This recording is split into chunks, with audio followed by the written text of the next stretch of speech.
കർത്താവിൻ്റെ ധന്യമുള്ള നാമത്തിന് മഹത്വമുണ്ടാകുവാൻ ഇടയാകട്ടെ. അനുഗ്രഹിക്കപ്പെട്ട നല്ല സമയത്തിനായി ദൈവത്തെ സ്തുതിക്കുന്നു, വാഴ്ത്തുന്നു. ദൈവത്തിൻ്റെ അതിശക്തമായ ദൂത് ഇന്നും നമ്മുടെ ഹൃദയത്തിന് ബലവും ഉറപ്പും ധൈര്യം നൽകത്തക്ക നിലയിൽ പരിശുദ്ധാത്മാവ് തൊടുന്ന ഒരു ദിവസമായി തീരുവാൻ ഇടയാകട്ടെ. യേശു ക്രിസ്തുവിൻ്റെ നാമത്തിൽ സ്നേഹവന്ദനത്തെ അറിയിച്ചുകൊണ്ട് ഇന്ന് വചനം കേൾക്കുന്ന ദൈവമക്കളോട് ഉള്ള ദൈവത്തിൻ്റെ ശബ്ദം സങ്കടത്തിൻ്റെയും വ്യസനത്തിൻ്റെയും ജീവിതത്തിൻ്റെ മേഖലകൾക്ക് സമാപ്തി വരുത്തുന്ന ദൈവം.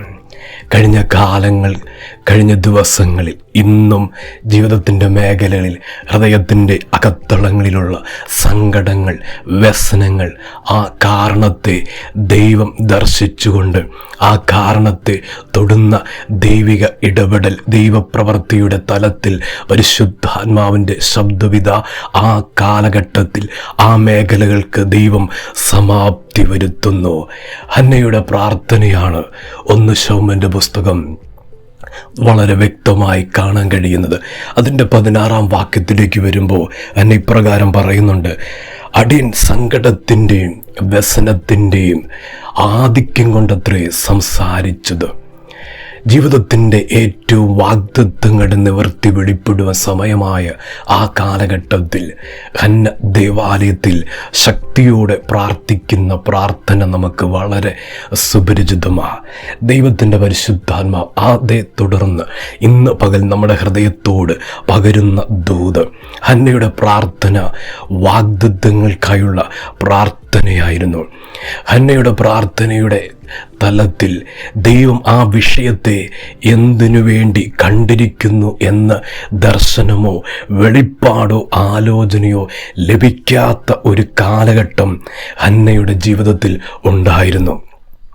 ഹന്നയുടെ ജീവിതത്തിൻ്റെ തലങ്ങളിൽ ആ പ്രാർത്ഥന ദൈവസന്നിധിയിൽ കഴിക്കുമ്പോൾ അതൊരു വാഗ്ദത്ത നിവർത്തിക്ക് വേണ്ടിയ, സ്വർഗം കണ്ടിരിക്കുന്നൊരു പദ്ധതിക്ക് വേണ്ടിയ ദൈവത്തിൻ്റെ മുൻനിർണയം അതിനകത്തുണ്ട് എന്നൊരു ആലോചനയില്ലാതെ, ഒരരുളപ്പാടില്ലാതെ ഹന്ന തൻ്റെ വിഷയത്തിന് മറുപടിയുണ്ടോ ഇല്ലയോ വ്യക്തതയില്ലാതെയും ദൈവസന്നിധിയിൽ കഴിക്കുന്ന അപേക്ഷ ദൈവത്തിൻ്റെ സന്നിധിയിൽ അത് പകരുകയാണ്.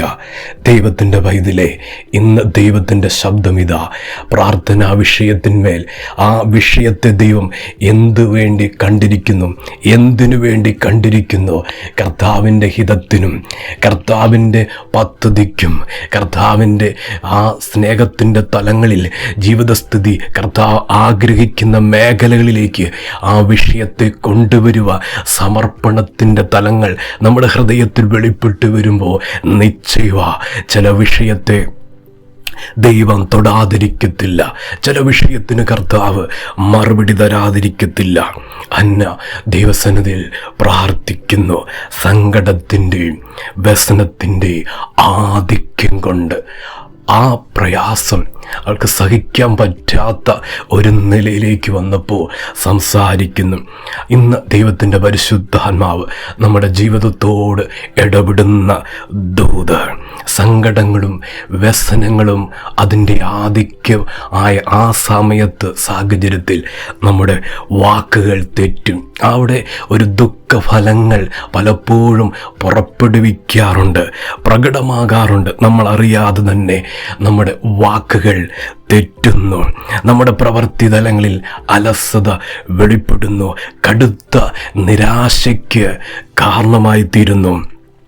പുറത്തിറങ്ങുവാൻ ഇഷ്ടമില്ല, വ്യക്തികളോട് മിണ്ടുവാൻ താല്പര്യമില്ല, ഒന്നും ചെയ്യുവാൻ കഴിയാത്ത ചില മേഖലകളിലേക്ക് ഇപ്രകാരം ചില ഫലങ്ങൾ, ദുഃഖഫലങ്ങൾ ഒരു ജീവിതത്തിൻ്റെ സ്ഥിതിയിൽ സങ്കടത്തിൻ്റെ വ്യസനത്തിൻ്റെ ആധിക്യം വെളിപ്പെടുമ്പോൾ ഇപ്രകാരം സംഭവിക്കാറുണ്ട്. എന്നാൽ ഹന്നയുടെ ജീവിതത്തിൽ ആ വിഷയത്തിൽ ദൈവം കഴിച്ച ആ പ്രാർത്ഥന, ഹന്ന കഴിച്ച ആ പ്രാർത്ഥനയിൽ ദൈവത്തിന് പ്രസാദമുണ്ടായിരുന്നു. ഹന്നയുടെ പ്രാർത്ഥനയും ദൈവത്തിൻ്റെ വിടുതൽ ദൈവം കണ്ടിരുന്നു. ആ വാഗ്ദത്ത നിവർത്തി ദൈവം കണ്ടിരുന്നു. ദൈവത്തിൻ്റെ വൈതലെ സങ്കടത്തിൻ്റെ വ്യസനത്തിൻ്റെയും സമാപ്തിയുടെ സമയവാ. സങ്കടങ്ങളറിയുന്ന, വ്യസനമറിയുന്ന ആ കാരണത്തെ തൊട്ടുകൊണ്ട്, ആ കാരണമായ വിഷയത്തെ പ്രതിക്രിയ ചെയ്തുകൊണ്ട് ശക്തനായ ദൈവത്തിൻ്റെ നീതിയുടെ കരം ചില വിഷയങ്ങൾക്കിതാ സമാപ്തി വരുത്തുന്നു. ഇപ്രകാരം വാക്കുകൾ തെറ്റുന്ന, ഇപ്രകാരം പ്രവൃത്തി മേഖലകൾ തെറ്റ് സംഭവിക്കുന്ന നിലയിൽ ജീവിതത്തിൽ ആ ആധിക്യം, വ്യസനത്തിൻ്റെ ആധിക്യത്തിലാണോ ദൈവത്തിൻ്റെ പൈതലെ ഭയപ്പെടേണ്ട, ഭാരപ്പെടേണ്ട ഒരു ദൈവിക വിടുതൽ ഈ പ്രാർത്ഥനയിൽ സംഭവിക്കാൻ പോകുന്നു. അതിശക്തമായ ദൈവത്തിൻ്റെ ആലോചന അന്നയുടെ ജീവിതത്തെ മാറ്റിയില്ലേ? സ്ഥിതി മാറുന്നതിന് മുമ്പ് ദൈവത്തിൻ്റെ ശബ്ദം, ദൈവത്തിൻ്റെ ആലോചനയായി പുരോഹിതൻ്റെ വാക്കുകളിൽ കൂടെ കേട്ട ശബ്ദത്തെ അന്ന വിശ്വസിക്കുക. വചനം പറയുന്നു, പിന്നെ അവളുടെ മുഖം വാടിയില്ല. ദൈവത്തിൻ്റെ ശബ്ദത്തിൻ്റെ വലിപ്പം എത്ര വലുതാ, ദൈവത്തിൻ്റെ ശബ്ദത്തിൻ്റെ മഹത്വം എത്ര വലുതാ. അന്നത് വിശ്വസിച്ചപ്പോൾ പിന്നെ മുഖം വാടിയില്ല. ദൈവത്തിൻ്റെ വൈതലേ, ഇന്ന് ആ ദൂത് ഹൃദയത്തിൻ്റെ ആഴങ്ങളിൽ പരിശുദ്ധാത്മാവ് പകരുക. ദൂത് കേട്ടില്ലേ? ദൈവാലോചന വെളിപ്പെട്ടില്ലേ? എൻ്റെ വിഷയത്തെക്കുറിച്ച് കർത്താവ് വ്യക്തമായി സംസാരിച്ചില്ലേ?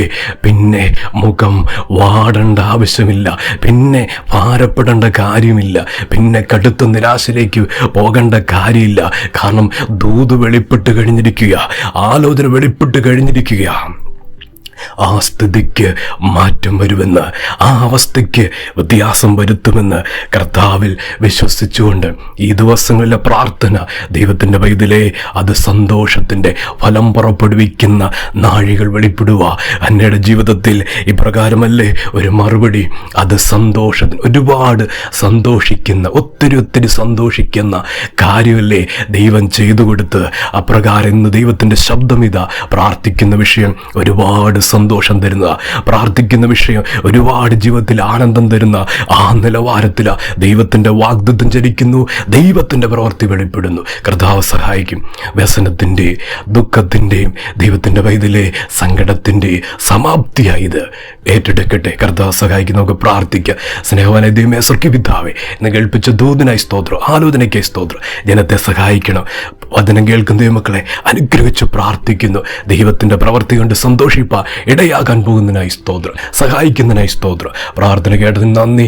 യേശുവിൻ്റെ നാമത്തിൽ തന്നെ. ആമേൻ.